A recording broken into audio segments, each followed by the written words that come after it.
Good morning সবাইকে। আমি শোভা আমার আর একটা নতুন ব্লগে আপনাদের ওয়েলকাম জানাচ্ছি।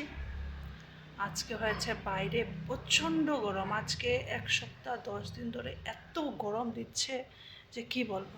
একটু বাইরে দেখেন, এই যে দেখেন কত গরম দিয়েছে, দেখেছেন? এখানে আমি কাপড় ধুয়েছিলাম, কাপড়ও শুকিয়ে গেছে। যেহেতু আমাদের ঘর ছাদে, আমাদের তো প্রচণ্ড গরম লাগে।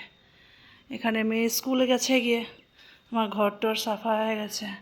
বাচ্চাটা ঘরে যখন না থাকে, ঘরটর একদম জিনিসগুলো একদম জায়গাতেই থাকে, কিচ্ছু অগোছাল থাকে না। এটা আমি একটা ড্রেস বের করেছি, যেটা আমি আজকে একটা লোকনাথ পূজাতে যাব, ঘরের পাশের বাড়িতে ডাকছে, ওইখানে এটা পরে যাব দেখে আমি বের করে রেখেছি। আর কাজটা আমি সমস্ত শেষ করে নিয়েছি। এদিকে পূজা টুজা দিয়েছি, দেখিয়ে দিই আপনাদেরকে। এই যে এদিকে আমি পূজা দেওয়া শেষ আমার, অনেকগুলি ফুল দিয়ে পূজা দিয়েছি, পূজা টুজা হয়ে গেছে।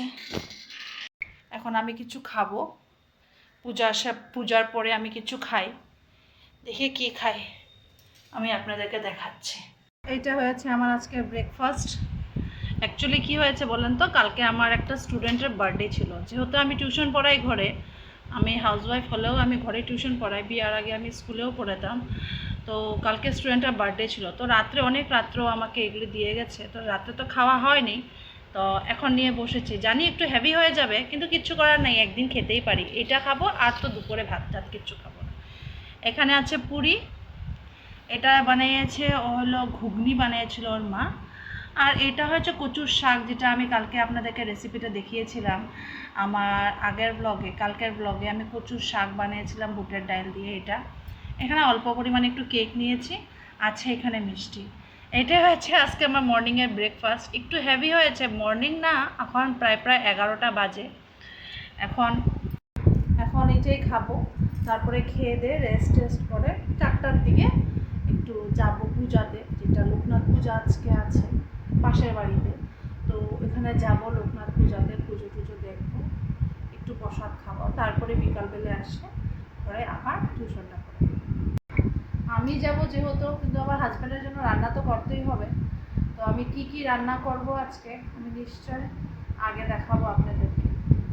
বন্ধুরা, কি গরম পড়েছে! আমি মাত্র রান্না বান্না শেষ করে আসলাম, তো আজকে বেশি কিছু রাঁধি নাই। চলে আপনাদেরকে দেখাই আমি কি রান্না করেছি, হাজবেন্ডকে খাওয়া দিয়েছি। এখানে খাওয়াতে হয়েছে ভাত, আছে লেবু, বহুত গরম, লেবু তো থাকতেই হবে, তাই আমি আপনাদেরকেও বলি সবসময় পাতে লেবু রাখবেন। এখানে বানিয়েছি ডিম কষা, যেটা আমি সয়াবিন দিয়েছি, সয়াবিন খেতে ভীষণ ভালো পায় আমার হাজব্যান্ড, তাই সয়াবিন আলু দিয়ে আমি ডিম কষা বানিয়েছি। আর বানিয়েছি ডাল। আর কিচ্ছু রান্না বান্না করি, যেহেতু এত গরম, রান্না এত কিছু পদ বাড়ানো সম্ভব নয় একজনের পিছনে, তো তাই আমি রান্না বান্না বেশি কিছু করিনি। তো এইটাই আমার আজকের ভিডিও। আপনাদেরকে যদি আমার ভিডিও ভালো লাগে তাহলে আমার চ্যানেলকে সাবস্ক্রাইব করবেন, আর ভিডিওকে লাইক করবেন, শেয়ার করবেন, আর নিশ্চয় কমেন্ট করবেন। ভালো থাকেন, সুস্থ থাকেন, দেখা হবে পরের ভিডিওতে। টাটা।